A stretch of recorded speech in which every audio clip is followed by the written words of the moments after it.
Bonjour. Alors il y a un mot que vous n'entendrez jamais sortant de la bouche d'un coach, un seul mot. Ce mot c'est pourquoi. Le psychologue et le coach n'ont pas le même métier, ce que j'ai déjà abordé dans des sujets dans mes précédentes vidéos. Ils n'ont pas les mêmes outils, ils n'ont pas les mêmes objectifs. D'accord. Et surtout, ils ne posent pas du tout les mêmes questions. Le psychologue travaille avec le pourquoi. Le coach travaille, lui, avec le comment. Cette différence, c'est pas juste un simple détail, c'est une philosophie tout simplement entière. Et dans cette vidéo, je vais vous expliquer exactement cette philosophie. Alors, le psychologue, c'est un professionnel de santé diplômé qui travaille avec une réglementation et qui pratique un métier essentiel dans le domaine de la santé mentale. D'accord ?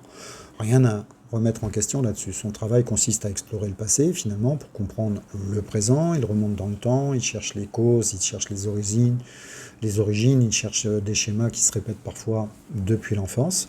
Il pose des questions comme pourquoi pensez-vous réagir de cette façon? Quand est-ce que cela a commencé pour vous? Qu'est-ce que cette situation vous rappelle? Ce sont des questions de toute façon fondamentales. Elles demandent du temps, un cadre thérapeutique précis et une relation de soins. Okay. Le pourquoi, c'est l'outil du psychologue. Il cherche les racines, c'est son rôle, c'est une légitimité. Le coach, lui, ne travaille pas avec le passé. Ce n'est pas son champ d'intervention. Il se place dans le présent, là où vous êtes maintenant, et il va orienter toute son énergie vers ce que vous voulez construire. D'accord ? Ces questions ont une forme totalement différente, une texture différente, une direction différente. Le coach, lui, travaille avec le comment, en aucun cas avec le pourquoi. Alors, réfléchissez déjà une seconde. Quand quelqu'un vous demande pourquoi tu as fait ça, pourquoi tu n'avances pas, pourquoi tu as dit ça, pourquoi tu te comportes comme ça, qu'est-ce que vous allez ressentir face à ces questions? Alors certainement un sentiment de culpabilité, le besoin de vous défendre, du jugement, de la honte, le besoin de se justifier, voire même de la colère. Finalement, on peut dire qu'il y a quelque chose face à ces questions issues du pourquoi qui va se contracter à l'intérieur de vous.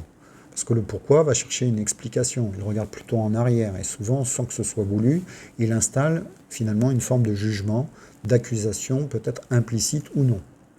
Le pourquoi pointe vers le passé, qu'on ne peut pas changer. Il met la personne en position plutôt d'accusé face à elle-même.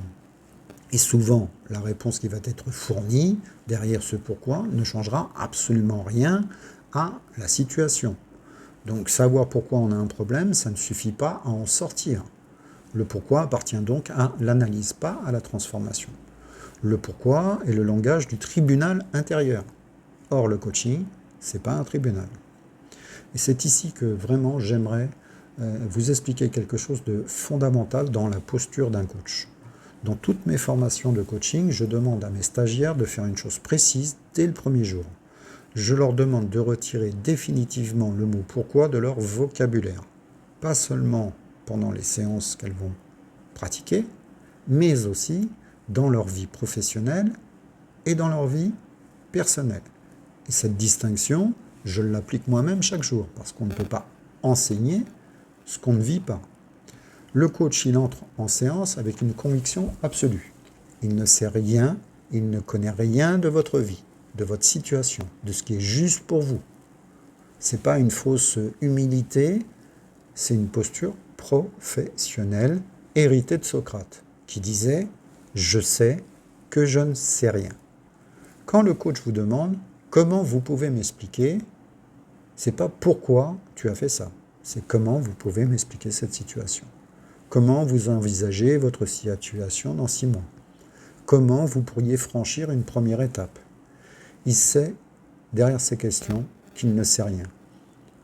Et c'est cette ignorance sincère, totale, assumée, qui crée de l'hyperbienveillance. Le je ne sais rien, je ne connais rien, pour que vous trouviez vous-même votre réponse. Le comment ne juge pas, il n'accuse pas, il ouvre à la discussion. Il dit à la personne, peu importe ce qui s'est passé finalement avant, ce qui compte maintenant, c'est où vous voulez aller et comment vous allez y arriver. Quand le coach demande comment vous pouvez m'expliquer, ce n'est pas une question anodine. C'est un acte sincère envers l'autre basé sur une empathie. Ça veut le dire tout simplement, je ne sais pas à votre place, Je ne prétends pas connaître votre réponse, mais je sais que vous l'avez. Et je suis là pour vous aider à la trouver.